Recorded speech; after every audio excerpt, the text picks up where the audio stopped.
उत्तर प्रदेश सरकार में खाद्य और रसद कैबिनेट मंत्री मनोज पांडे रविवार को रायबरेली में नवगठित बार एसोसिएशन के पदाधिकारी के शपथ ग्रहण कार्यक्रम में सम्मिलित हुए। उन्होंने अधिवक्ताओं के लिए सरकार द्वारा चलाई जा रही विभिन्न योजनाओं के बारे में वकीलों को बताया। इस अवसर पर मीडिया से बात करते हुए उन्होंने सांसद पप्पू यादव द्वारा सनातन का चोला पहन कर किए प्रदर्शन का विरोध करते हुए कहा कि भारत में 100 करोड़ सनातनियों की भावनाओं व आस्था को ठेस लगी है। यह सनातनी संस्कृति है जिसके चलते उन्होंने ऐसा विरोध किया। उन्होंने कहा कि हिम्मत हो तो सनातन के अतिरिक्त किसी अन्य धर्म पर ऐसा विरोध करके देखो तो उन्हें पता चलेगा। उन्होंने समाजवादी पार्टी पर हमला बोलते हुए कहा कि वह लोग विरोध कर रहे हैं जिन्होंने कार सेवकों पर गोली चलवाई, रामायण जैसा पवित्र ग्रंथ जलवाया, माँ सीता पर अभद्र टिप्पणी किया। ऐसे लोगों को समाज कभी स्वीकार नहीं करेगा। पहले भी समाज उनको नकार चुका है, आगे भी उन्हें उनकी हैसियत को याद दिलाता रहेगा। नहीं, ये हमारे जनपद के जो हमारे कलेक्ट्रेट बार के हमारे पदाधिकारी गण हैं, हमारे विभिन्न तहसीलों के जो संगठन हैं, उनके अधिवक्ता साथियों का आज अभिनंदन करने का मौका मिला। इन्होंने तो हमारा अभिनंदन करने के लिए बुलाया था, लेकिन मुझे लगता है इन्हीं का अभिनंदन होना चाहिए और इनका अभिनंदन करने का हमें सौभाग्य मिला। आज उत्तर प्रदेश या देश में भारत के लोकतांत्रिक व्यवस्था में और संविधान के अनुच्छेदों में रहते हुए आज हमारी इन्हीं अधिवक्ता साथियों के कारण लोकतंत्र बचा है।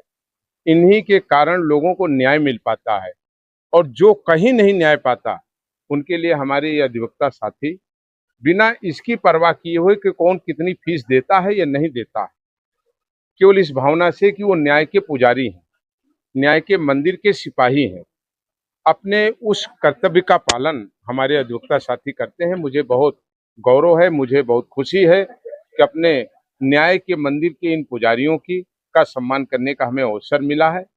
और हमारा जनपद ऐसे भी राजनीतिक रूप से, पौराणिक रूप से देश के स्वतंत्रता संग्राम में एक अलग स्थान रायबरेली का रहा है। इसी तरह हमारे यहाँ अधिवक्ताओं की भी एक बहुत ऐसे सीनियर लोगों की सूची है जिन्होंने कहीं न कहीं रायबरेली का नाम रोशन किया है। ऐसे ही उस एक नई पौध का भी, पुरानी पौध का भी सम्मान करने का हमें अवसर मिला है। मैं सभी अपने बार के सदस्यों को, साथियों को धन्यवाद देता हूं।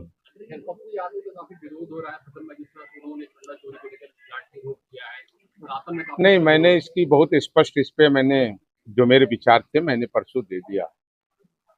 ये दुर्भाग्य है, सनातन पर एक षड्यंत्रकारी लोग एक साजिश बना करके लगातार ये हमले कर रहे हैं।